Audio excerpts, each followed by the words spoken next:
Қойдың етінен ең дәмді әрі ең оңай дымлема жасаймыз.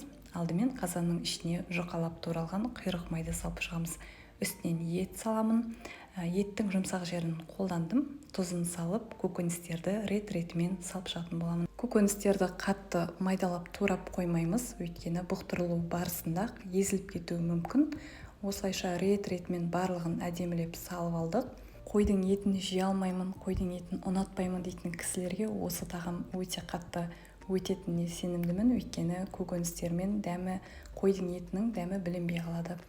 Осылайша барлығын қазанның ішіне реттеп салып, аскөктерден салдым, ащы бұрыш салдым. Ең соңында бетіне осылай орам жапырақты салып, тұзын салып, бетін жауып 1,5 сағатқа бұқтырамыз. Мінекей осымен асымыз дайын, өте дәмді болып шықты. Осы рецепт бойынша жасап көріңіздер, сіздерге ұнайтынына сенімдімін. Келесі видеода көріскенше аман болыңыздар, парақшама тіркелуді ұмытпаңыз.